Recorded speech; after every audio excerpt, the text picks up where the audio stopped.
We want to welcome to the program the owner of the Kick Fever Fitness Studio in Brooklyn, New York, Carol Glasgow. Hello, Carol. Welcome to the program. Hello, Ed, and thank you so much for having me on your show. Thank you.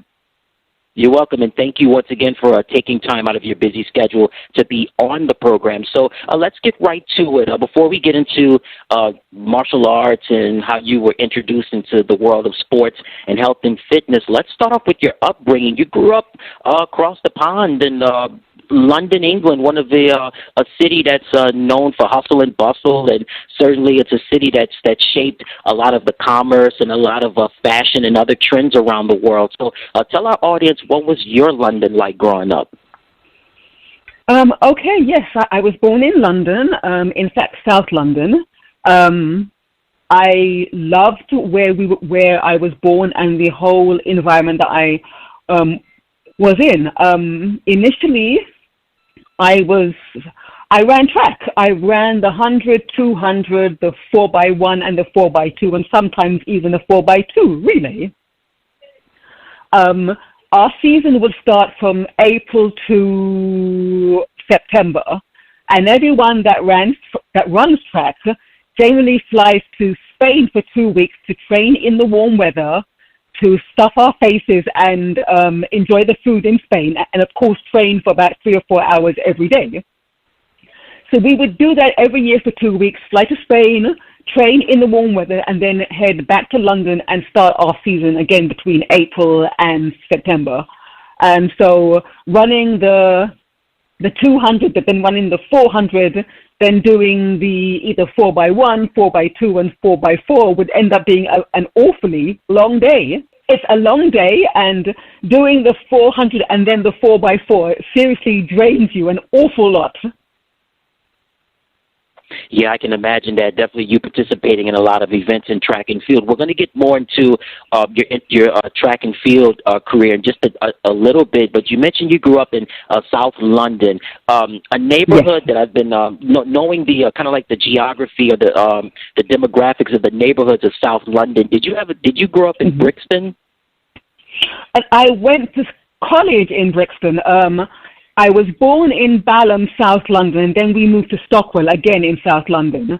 And I went to Brixton College where I studied engineering. So we had two buildings, one that was the engineering department and one that did all of the other classes further down the road in Brixton. So yes, I spent a lot of time in Brixton every day going to school. Okay, fair enough. Now let's move along now to you mentioned about participating in a lot of events in track and field. We know that track and field is a global phenomenon. Like in the United States, people get excited about it when it gets close to Olympic time. But I noticed that people in Europe and other parts of the world, they have, track and field is like at a fever pitch. Did you? Yes. What is the track and field atmosphere like? What was it like for you growing up in England? Oh, it was absolutely brilliant. I lived and died track. When looking for a job back then, I had to make sure that I had easy access to get to the track after work. If the job was too far, I couldn't accept, as I had to get to the track every evening. That goes without saying. So I turned down jobs because I couldn't get to the track in time. So not being there was not an option for me because I lived, breathed, and died track. It was the begin, all, and end all of my life, quite frankly. And along with the other people that I trained with, we all had the same view. We lived, died, and breathed track. So yes, love track.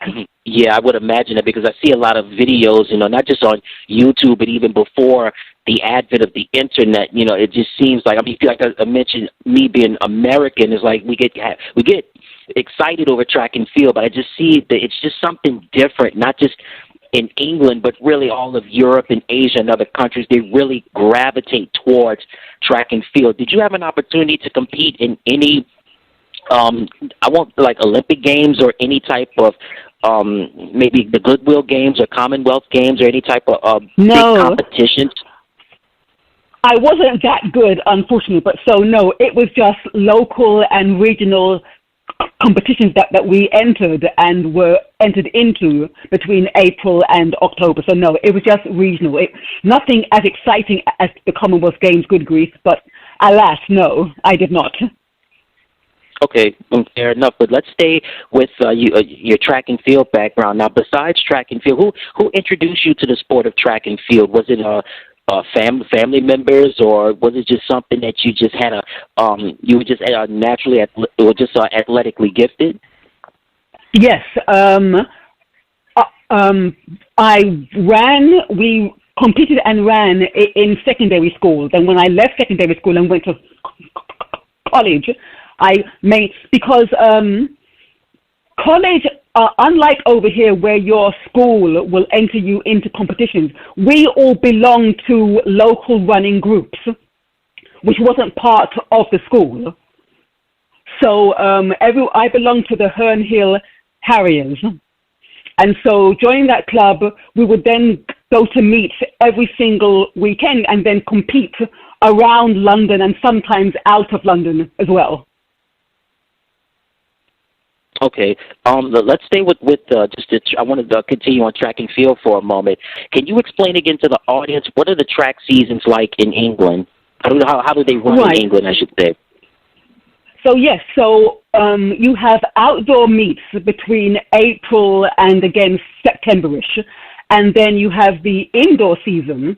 But living in London, Crystal Palace is where we trained, and Crystal Palace only had a 60-meter indoor track.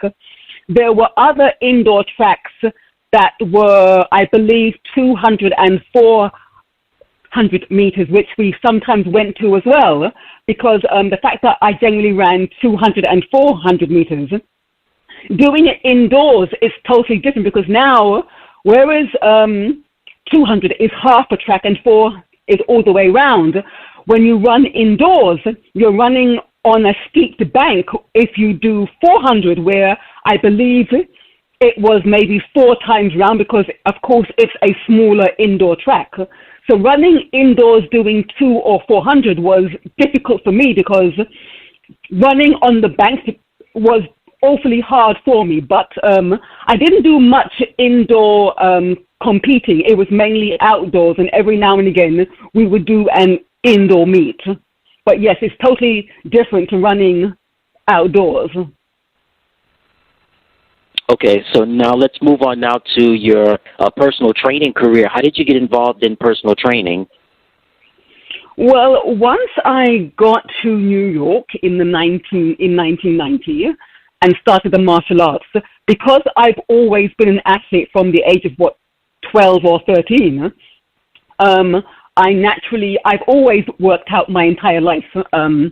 So I just decided to take the certification in 2007-ish or 8-ish.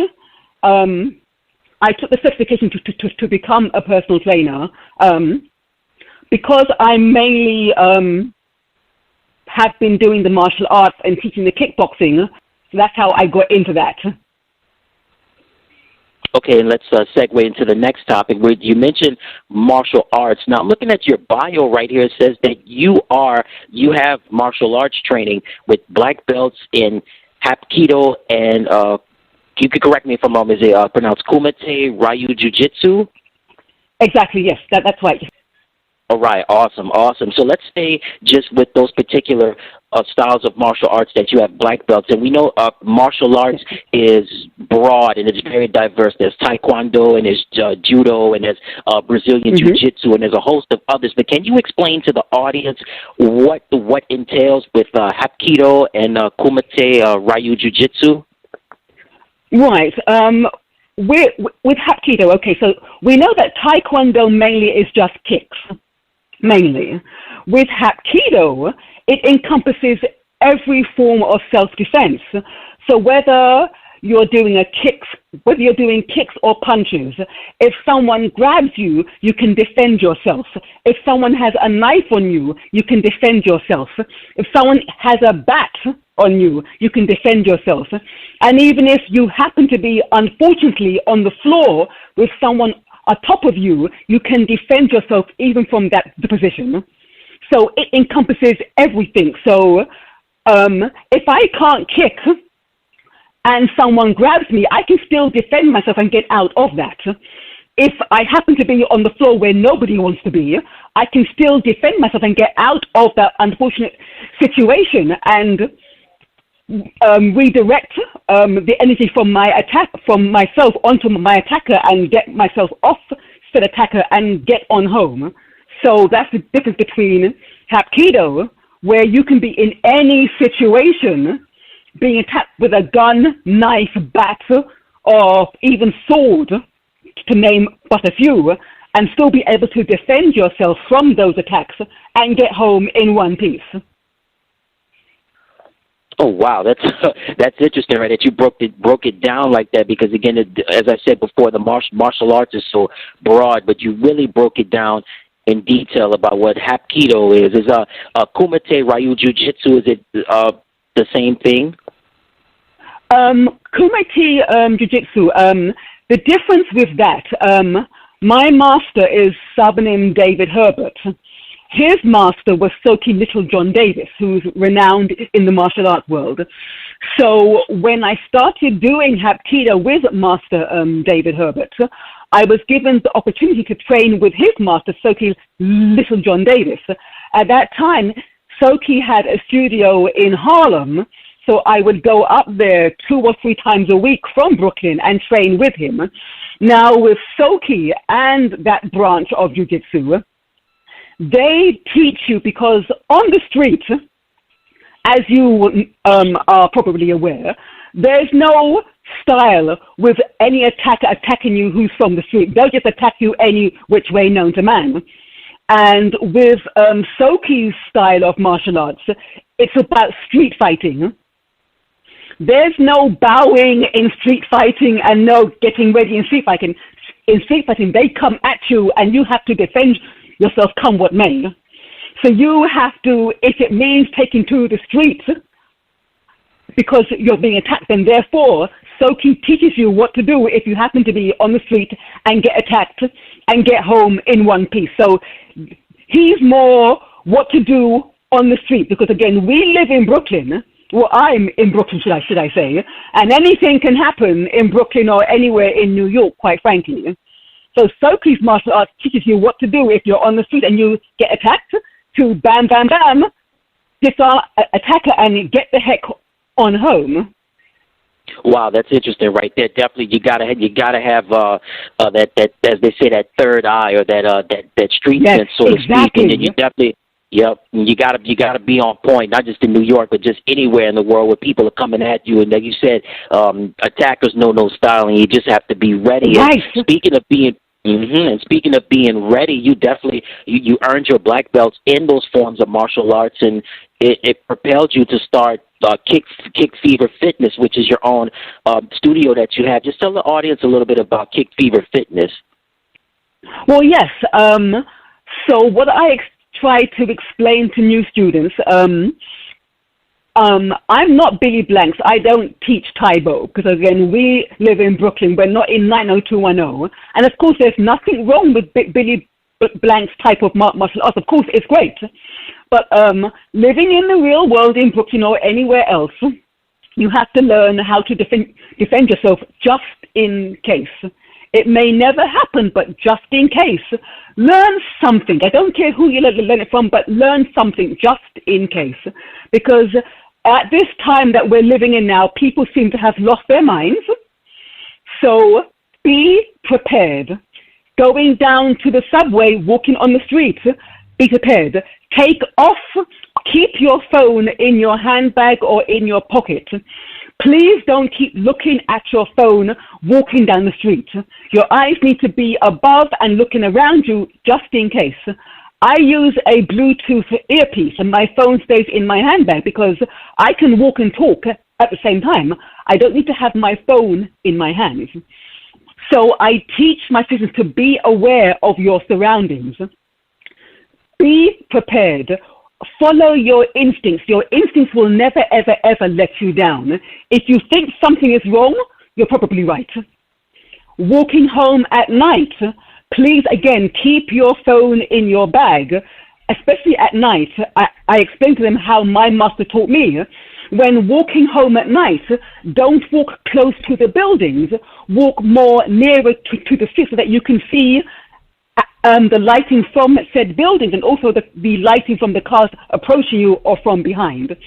So that's what I teach, because I've got the teachings from my master and also from Soki, all of which I have combined into my Kick Fever Fitness kickboxing style.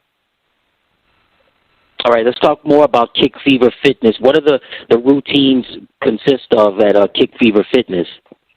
I instruct them how to punch.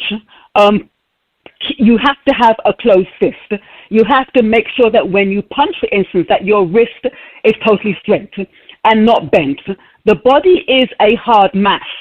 If you punch anything or anyone and your wrist is bent and not straight, you will break and injure your wrist. I explain that to them. I show them how to punch, how to pivot on your second punch, that your full body weight needs to be in your second punch, because there's more power when you pivot and put your body weight into your punch than when you don't. And if you intend to punch someone, I think to them, punch someone. Put your power behind your kick or your punch. Because as we have seen on TV, no one is coming to help you. You have to learn to defend yourself. People will film you, but they won't come and assist you. So I teach them how to punch and how to kick and put power behind and put their energy and their key behind everything that they do with regards to having to punch or kick someone. And I explain also, do here what you would do outside. Don't think that if you just go through the routines during my class, that suddenly if you are attacked on the street, that you'll become some superhero and do what you haven't been trained to do in my class. So do in my class as you would do outside. Put every inch of power and intent into everything that you do with me so that when you're outside, it becomes natural to you. That's what I teach.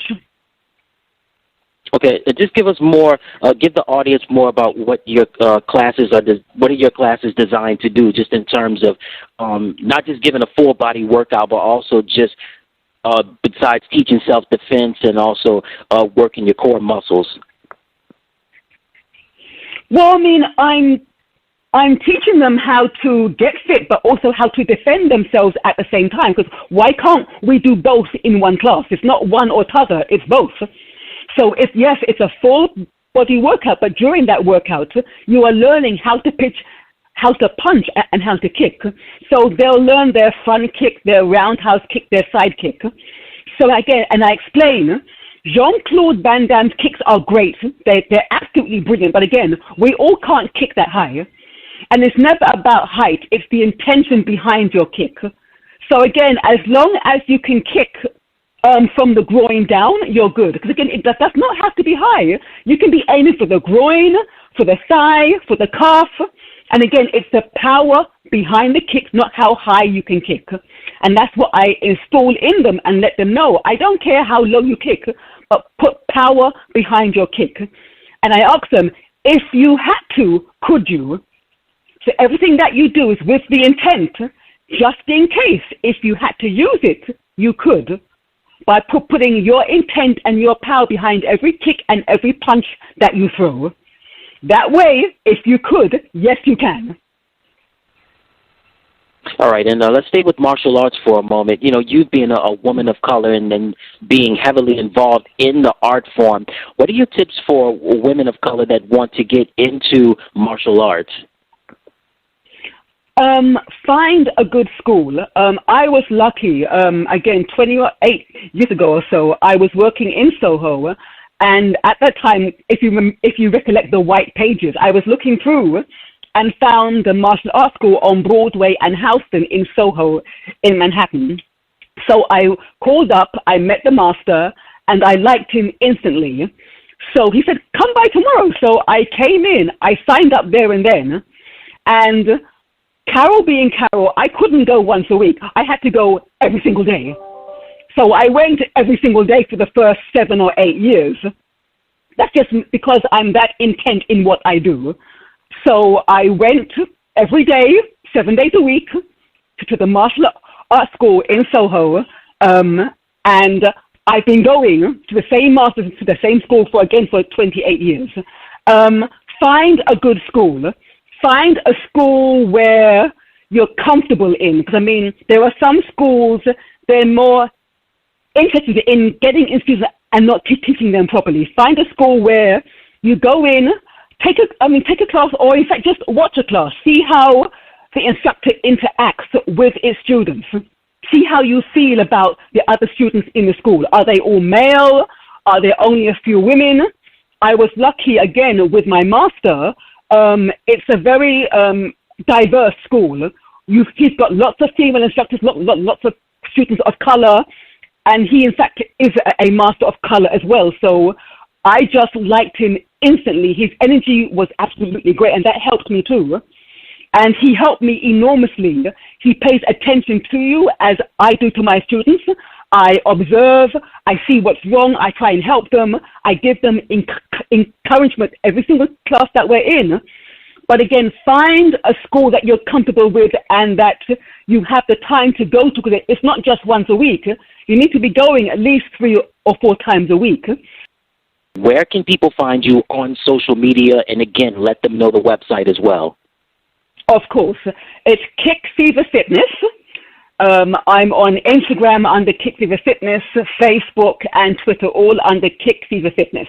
Well, you heard it from her. She's Carol Glasgow. She is the owner of the Kick Fever Fitness Studio in Brooklyn, New York. Carol, thank you so much for taking time out of your busy schedule to be with us on the show.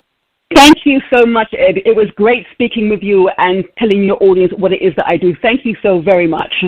Hey, everybody. Thank you so much for tuning into the channel.